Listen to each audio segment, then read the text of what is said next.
Student athletes, please silence your cell phones. Also, a reminder, recording press conference video on cell phones is prohibited. Please wait until the mic runners reach you before asking your question. Please provide your name and media affiliation each time you ask a press question during the press conference. Now joining us, members of the Oregon State Beavers, head coach Mitch Canham, student athletes Iva Arquette, Jacob Craig, and Gavin Turley. Coach, we'll begin with an opening statement from you. Okay. Well, I'm incredibly proud, and as I told them, that's just a very small fraction of what that word really means, how I feel about these guys. Just an incredible group. The entirety of the year, they should never even be looking down at the ground. Their heads should be held high. They inspired not only myself and their teammates, but I think the world on how they went about it. And the more people are around these guys, the better they feel about themselves and life, and it's absolutely incredible. And to see what their capabilities are day in and day out, I don't think anyone was surprised that they put on a late inning surge right there and find ways to make the game just wild. But they got real heart, and as I said, I believe they're men. I believe they found that about themselves this year. It's a huge part of why you go to college, to go out and compete, to grow, and to become a man. And that's something that I think each and every one of those guys in that clubhouse has become stronger. They took on so much, and I'm grateful for everything that we went through. Grateful for the staff, our student managers, the administration, Oregon State, and everyone who ever wore orange and black that rooted on the Beavs. It's incredible.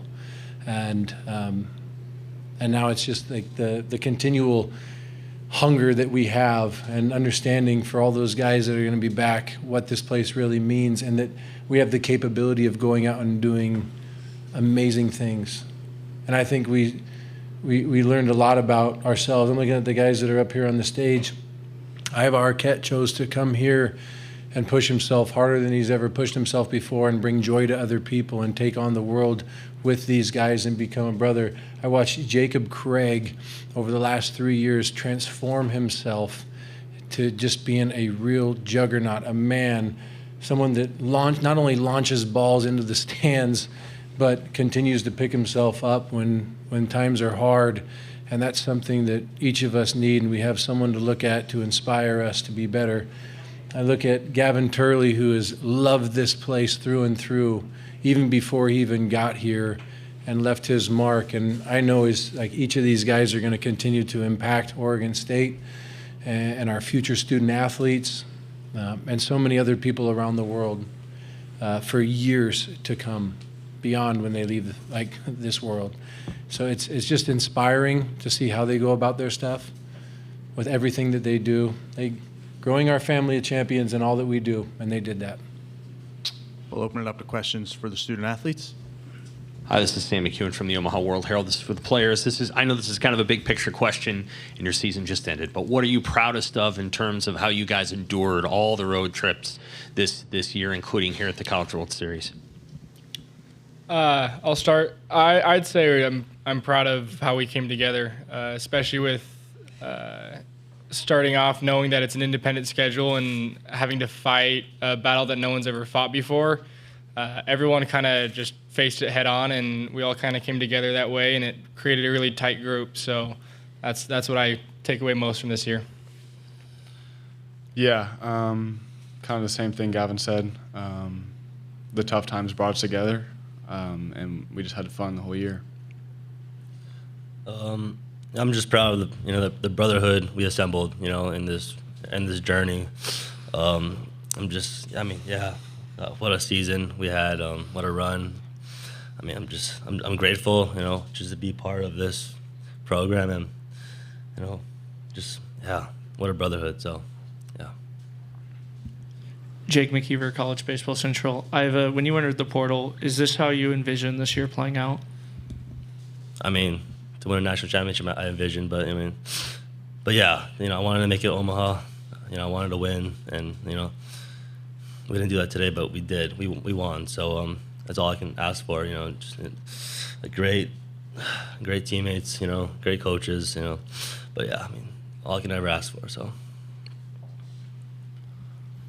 Mark Garland, College Baseball Central. This is for Jacob and Gavin. 3 years now, fellas. I've had the wonderful opportunity to cover you guys and watch you guys grow as leaders, men, ball players. Can you just talk a little bit about what it means to be part of Beaver Nation out there in Oregon State? Yeah, I don't think a lot of people understand how kind of deep this program runs, but living up in Corvallis and seeing the people involved, it's a lifelong involvement. So I didn't necessarily realize that when I first showed up, but now being here for 3 years and seeing the people that come back and seeing the people that are involved and loving the program and consistently pouring into it, that's the one thing I'm going to take away. Yeah, to play for Beaver baseball, it's something special. The community always has your back. It makes me think I don't think I'd want to be anywhere else but here. We'll take one more question for the student athletes. Noah Beanick, 11.7. I would like to actually tail on one of the transfer portal questions for Iva. Could you expand on how Mitch and the coaching staff first approached you? Because it was a little bit of a unknown with the independent scheduling, and you still decided to commit and play for the Beavers. Yeah, I mean, you know, they had a plan, you know, already made. You know, they discussed it with me, and they showed me what the plan was for the schedule. And I mean, and it's Beaver baseball, you know, and it's a dominant program, you know, especially on the West Coast, in the whole country. But I mean, I just wanted to be a part of something special. So I mean, I never looked back. So I was glad I made the choice. Iva, Jacob, Gavin, thanks for your time. Congrats on an incredible season.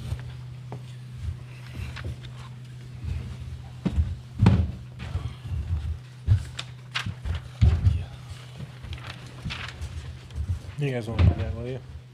You guys won't need these, will you? No, you can take them. Oh, yeah. We'll open it up to questions for Coach. Andrew Idell, College Baseball Central. Coach, obviously with the difficulties of running an independent schedule this year and all the road trips, how do you take this year and just help with it next year and into the future? Difficult for who? For how this team was, like all the road trips, how do you yeah. I don't think putting it together was difficult. We're talking about baseball and making phone calls. I mean, did it take a lot of time, and could it be frustrating from time to time trying to get all the puzzle pieces to fit? Sure, but you know, you ask why Oregon State? Have you been around the program for a while? You could see real quick this place is amazing, like top to bottom. The people that are involved, the way people work. Who cares about an independent schedule or not?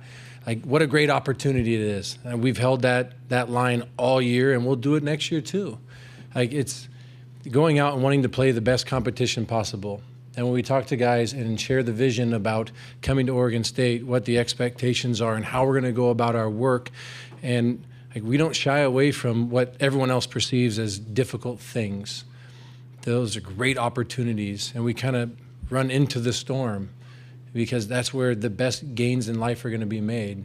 You can sit on your couch and play video games all day and, you know, never go outside and, you know, have someone else pay your bills, or you can really take on life and do it the right way and go earn that dollar and then go share that dollar with somebody else, as opposed to, you know, putting it in your own pocket. My younger brother taught me that before he passed away. You work your butt off, you treat people with respect, you do the right thing, and you share. You share everything that you have. You share your finances, you share your emotions, you share, you know, your wisdom, your grit, and you want other people to share those things as well. And maybe they will, maybe they won't. But I know at Oregon State, and as I looked at our coaching staff in there, I'm so incredibly proud of these guys, because we're still here. And when I first took the job, and it was, you know, everyone tried to come out and rip this place apart. These guys stayed. They continued to battle and to make this place, you know, everything that it possibly could be, everything that we could do.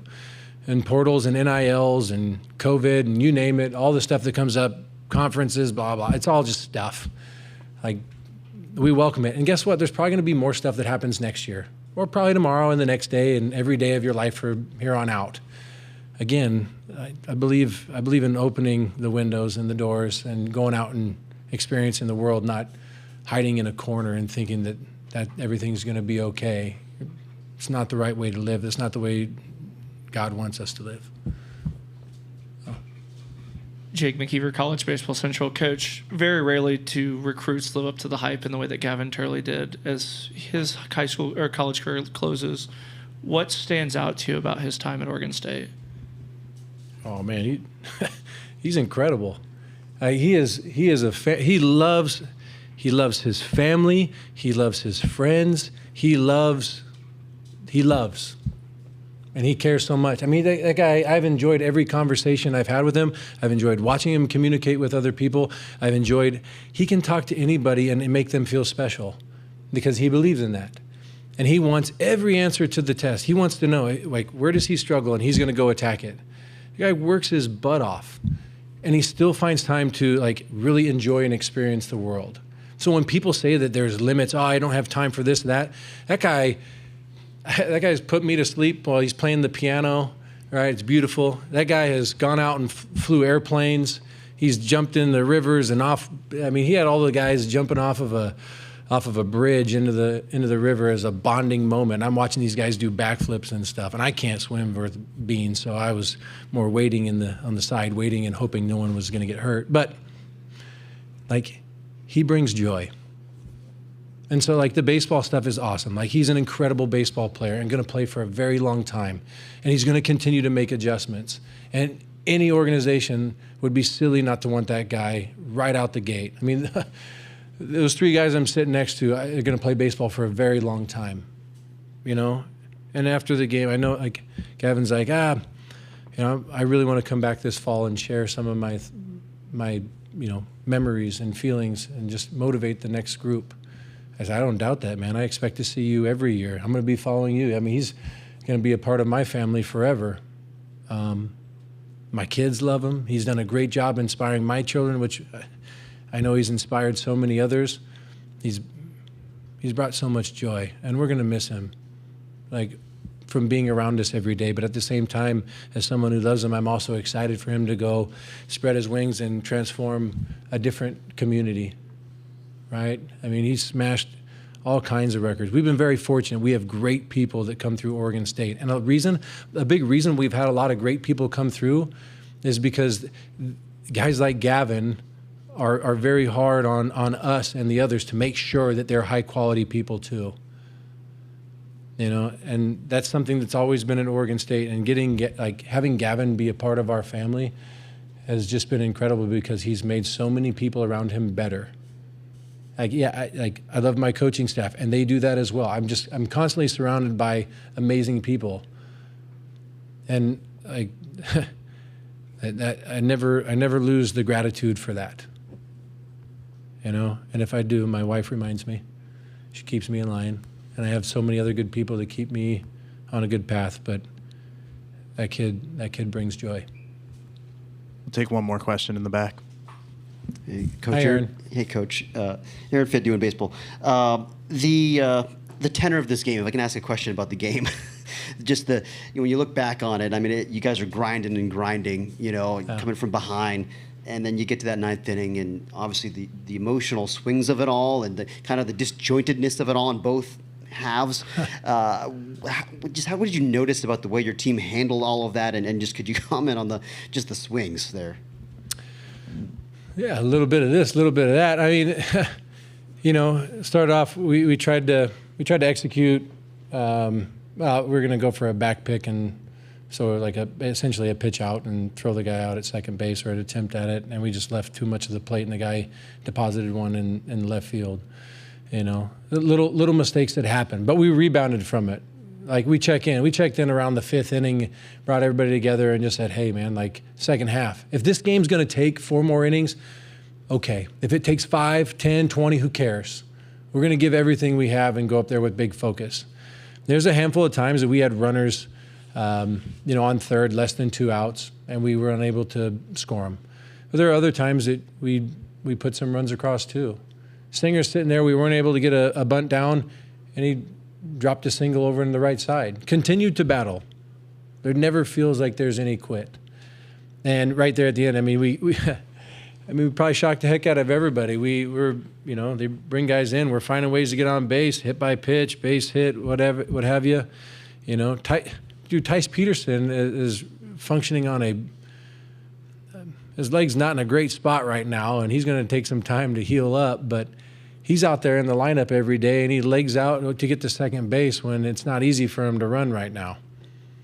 No one's taking him out of lineup. He wants to play, and he's in a great spot.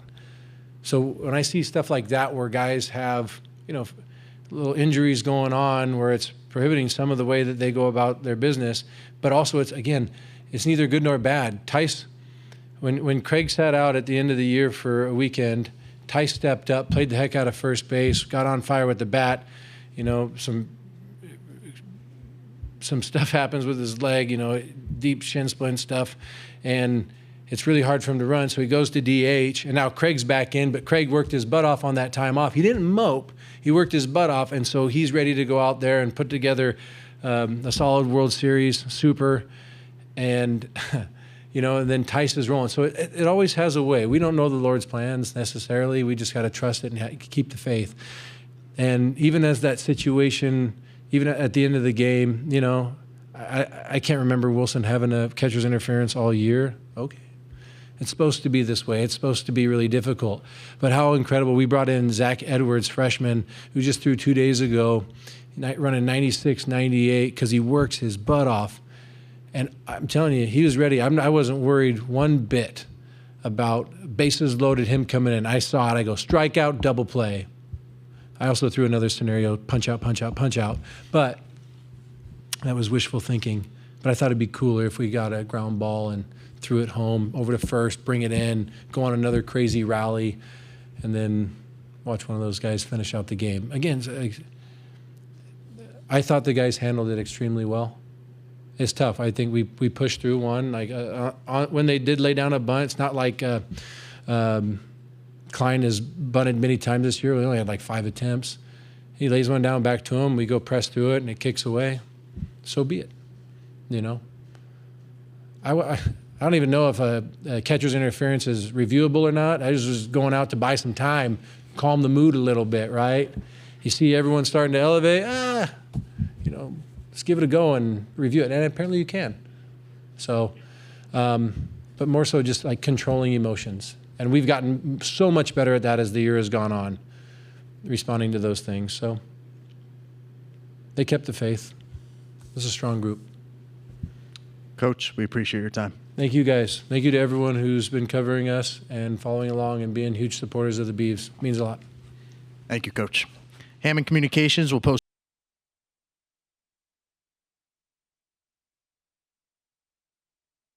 is prohibited. We'll have 2 mic runners. Please wait for the microphone to reach you before asking a question. Please provide your name and media affiliation each time you ask a question during the press conference. Now joining us, members of the Louisville Cardinals, head coach Dan McDonald, student athletes Tucker Biven, Jake Monroe, and Eddie King Jr. Gentlemen, congratulations on your victory and earning another day in Omaha. Coach, we'll start with an opening statement from you. Yeah, it's obviously awesome that I get to be with these guys competing at least another day and feel good, competing the rest of this week with them. But it's always a lot of mixed emotions because when you sit here, either you lost and your season's over or you just eliminated somebody else. So you kind of, you're just sensitive. I got a lot of respect for Oregon State and really what they went through this year. Somebody did an awesome article on them and shared their traveling and their time in airports and delays and getting back at 5 a.m. And it was just, for a coach, it was very encouraging and challenging because, with the ACC, we now have some California schools, and we didn't head out west this year, but we have to head out west next year. So I'll be turning a lot to what Oregon State did this year to kind of motivate our guys as to, how good and how special we can be if we continue our toughness. we talk about the hard, and this group's been through a lot of hard. These two of these guys are juniors. One's a junior, one's a senior. So they've been through a lot of hard the past couple years. And, you know, Jake comes through the junior college ranks. So let's not act like he didn't have it hard either. But I never had a doubt. This guy to my left is just an absolute warrior. It's so much fun giving him the ball. And even though, you know, he hasn't always won, he knows win or lose, we trust him. And we'll go down. I'll go down with him any day of the week. And it kind of symbolizes our pitching staff right now, how well we've pitched in the postseason, and how tough we've been. And to the two hitters next to him, I thought today was our best offensive day from the get-go. I just thought a lot of quality at-bats. We were moving the baseball. We you know, I think one inning, they robbed 3 hits in 1 inning, you know, which, again, credit to them. But I felt really good about our offense, where we were at. And like I said, man, we've pitched our tail off this postseason. So I'm really happy for this group. We'll open it up to questions for the student athletes. Alexis Cubitt, Louisville Courier-Journal. Eddie, during the Super Regionals, you talked about hearing the chants at Jim Patterson and what that meant to you. Where does the chants here in Omaha mean, and how does that rank in your career now? It just never gets old. It's just something that I will never get used to. I'm just grateful that I'm in a position that I'm in, and I'm just, you know, I just want to take advantage of every moment I get. So just hearing a chance like that in a moment like that, it just, you know, it warms my heart, and I'm so glad that it could be for Louisville. Aaron Fitt, D1 Baseball. Tucker, that situation there in the top of the ninth, I mean, it was looking grim. You know, they tied the game. There's an error, and it felt like there was a chance for that game to get out of hand. I'm curious about the conversation that you guys had on the mound and how you were able to kind of regroup and get out of that jam. Oh, yeah. As soon as he came out, I thought he was taking me out. I was gonna get pretty upset. But he just came out and said, you know, if you give up 1 or 2 runs, it's okay. We still get to hit in the ninth. We've done plenty of damage and late in the game. So, obviously, Alex, he's by far the best defensive shortstop in the country. So it'd be selfish of me to get mad at him in that situation. He's done plenty for this team. He's playing with a hurt hand, so kudos to him. But, yeah, so just trusting my team, trusting Coach Williams and the pitches he calls. Mark Blankenbaker, ESPN Louisville. This is for Jake and Eddie. That sequence where Jake homered and then Eddie went to the wall on the ground rule double. What did that do for you guys mentally as a team, that you guys can get the ball out and over that wall? It just, you know, showed us no matter where we play, whatever ballpark we're in, you know, we can hit for extra bases and hit for power. But this team, you know, we try to stay short for the most part, but, you know, we have so many different weapons we could use, so that goes to show. Yeah, I think for me at least, it helped free me up a little bit. You know, telling me that, you know, I don't gotta force something on the ground. You know, that, you know, I could stick to my approach. And if I catch one well in the air, there's a chance it will go. So.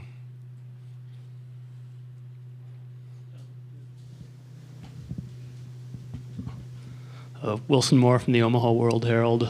Eddie and Jake, just wondering, you get back to the dugout after that top of the ninth inning. Just how do you mentally reset, flush that, and go from there to score, win the game? You gotta reset as soon as you get the final out, you know. But you just gotta have a a short mind frame or whatever. But I think we knew we were about to do something special, you know. So I'm glad.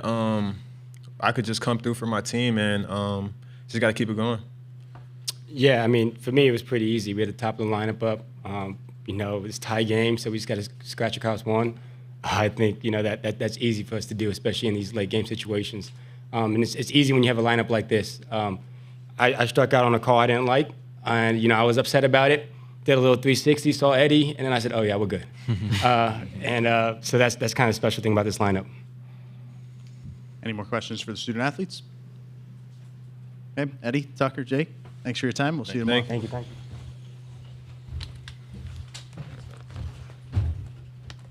we keep this?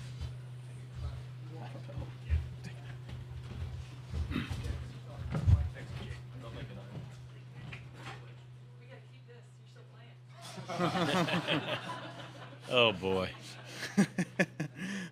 All right, we'll open it up to questions for Coach. Noah Beanick, 11.7. Coach, are you able to draw any similarities besides the outcome of this game to game one that you guys just played in the College World Series final? Top of the ninth inning, the team makes a comeback, ties it up. Bottom of the ninth inning, walk off. Yeah, it's pretty bizarre that, we kind of did that to Oregon State a couple days ago, and they walked us off, and they did that to us today, and then we walk them off. I guess it's, the value of being the home team. Like, sometimes people act like it's not that big a deal. It's amazing, when you get the last 3 outs and you get to walk somebody off. So, very fortunate that we were in that situation today. You knew they were going to make a rally there late. I mean, and we pitched so well. But, their best hitter, one of their best hitters, jumps on a heater, and then their other best hitter fights off a ball and it drops, and it's like, okay, yeah, you're in it here now. You're going to have to grind this out and earn it, and they made us earn it. Mark Garland, College Baseball Central. Coach, you guys were exceptionally well hitting today with 2 outs, and you guys were also great on the defensive side, stopping Oregon State from getting anything going all game with 2 outs. Can you talk a little bit about, does that go back to you guys' toughness you guys preach? I hope so. Look, we got a shirt that hangs in the dugout. It's got kind of a few sayings for the year. It's got some things on the sleeve that I won't bore you with what it all means. But, our focus is on that number. That's the game that matters. And we give that shirt out at the end of the game, usually to you say an MVP, somebody who threw 6 shutout or somebody who hit 2 home runs. It's lots of times it's pretty obvious who the shirt's going to go to. I knew when Alex got on in the 9th, I said, we win this game, the shirt's going to Alex. Like, nobody felt worse than he did. And believe me, as his coach, I have to admit, I'm responsible for the way he attacks that ball. Like, I coach the infielders. We work on that. Like, bases loaded, how do you be aggressive, and you have to turn the double play. And so I feel awful as the coach. My star shortstop feels awful. And I'm just, obviously not wanting to lose this game for a lot of reasons, but man, there's no way I want Alex to blame himself. Just like Tucker said, the respect we have for that kid. So when you use the word toughness, like that, Alex Alisei is the epitome of toughness. And so, he leads off with a 3-2 walk, and then he ends up being the scoring run. And so I remember the diving play he made up the middle. And yeah, there's a lot of great shortstops in the country. I'm so impressed with college baseball and how good the shortstops are. I'm just thankful Alisei is our shortstop. Andrew Idell, College Baseball Central. Coach, obviously tomorrow's not an off day for y'all. You got Coastal Carolina. How do you kind of just flip the switch, and after all the adrenaline today, how do you kind of flip the switch to Coastal tomorrow? Yeah, I think it's pretty easy. I kind of laugh because, as a coach, you love to practice. So if I ask the guys on the bus, would you rather practice tomorrow or play Coastal Carolina? These guys want to play the game. And so, they're physically and mentally ready. And, yes, we talk about being professional and yeah, don't get too high, don't get too low. It's hard to not get high, with a walk-off in Omaha. But, we'll enjoy the bus ride back to the hotel, and we'll enjoy the crowd, the Louisville fans, outside the hotel, and that'll be awesome. But I'll make it clear when they get to their rooms and they shower, yeah, we have to turn the page. Just got so much respect for Coastal Carolina. I played against them as a player, and I coached against them as a player and a coach for 12 years, being at the Citadel. So I've known them very well for a long time, and obviously what they did a few years ago with Coach Gilmore and what they're doing now with Coach Nall. It's so impressive, and the way they play the game. So when you talk about toughness, man, yeah, we'll have a good matchup of 2 tough teams and grinding it out. But we're looking forward to that opportunity. Dan, you've obviously had a lot of good hitters or coached a lot of good hitters during your career, but especially with, the College World Series appearances. But how would you just describe the kind of run that Eddie's on right now in terms of, especially this postseason? I call it professional. I say it's a very professional hitter. He doesn't play in the smallest parks. He doesn't take advantage. It's a real hitter. I think he's going to play the game for a long time. It's a good outfielder. There's power. There's contact. I think the majority of his home runs are with 2 strikes. That's just the blessing of him having a roller coaster junior year, and you get him back for his senior year. We're reaping the benefits of having Eddie King in the lineup. And I always tell our guys, sometimes when you lose, you actually win. And I know Eddie thought he lost last year because it was a frustrating year. He didn't get it going till late. He didn't know if the draft was going to work out. And it's hard to not feel like you lost out with all those high expectations he had. But, lots of things happen in life, and you look back and you go, wow, that was really a blessing. So I feel like Eddie, what he went through in the postseason, right, the Super Regionals and the Eddie chance, and to get the Eddie chance in Omaha, we love to get our guys ready for pro ball, but pro ball's not going anywhere.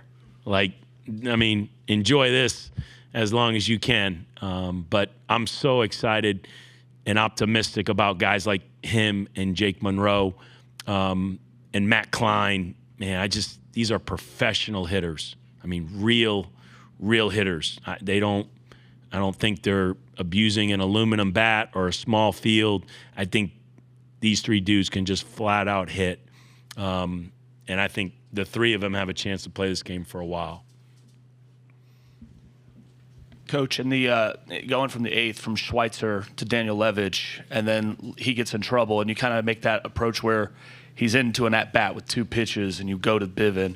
What was the thought process there and the strategy to make that move? Yeah, Roger Williams is super respectful, and lots of times he asks for my advice, which most of the time I wish he wouldn't even ask me, okay? Because I don't study it like he studies it. I'm not an expert the way he is. He's watching film after film. He's got all the at-bats.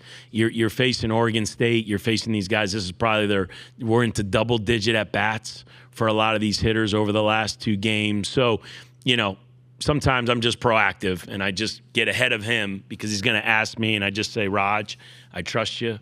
Just do what you want to do. And I was in alignment with, Jack Brown was good, and then Schweitzer was good. But, we had run Schweitzer out 2 innings the other night, and those 2 righties were coming up. All the righties, but those are the 2 righties that beat him the other night. And their splits are even favorable to righties. And so we just felt like Wyatt is a better matchup. Again, their star hitter ambushes a fastball. And then, like I said, we had to go through their 2 best hitters, and they just set the tone. And that's where you just look at Wyatt and, bouncing some breaking balls and just you're a little concerned about the look. And it's nothing against Wyatt, but you look down there and you got Tucker Bivin, right? And Tucker Bivin is the guy that walks up to Coach Williams, with his cleats on in like the 7th and says, I'm pitching tonight. Like, I'm ready. Just, I'm going down there. It wasn't like we told Tucker to go down there. It was, and like he said, he gets so mad if I take the ball out of his hands. It's not easy to take the ball out of his hands, but how do you not love that in a pitcher? And so the toughness that Tucker showed tonight, and that's why whoever wins the shirt, we say our prayer. After the prayer, you have to re-gift the shirt. It's called Help the Helper. So you might have been the best player on the field. You might have been the MVP of the game, but you're not going home with that shirt. You're then going to give it to somebody else, and you're going to thank them. And so I wanted to give it to Alex so bad because of what he went through, and to make sure he knew, hey, you were the winning run. Like, we won because of you. And as much as he said, Eddie and Jake, I love you guys, he flips the shirt to Tucker Bivin. And I just thought it was very fitting. that Tucker walks away with the shirt. That's all the time we have, and that'll conclude our press conference. Coach, we appreciate your time, and we'll see you tomorrow. Thank you. Hammond Communications will post a recording of this press conference in the NCAA digital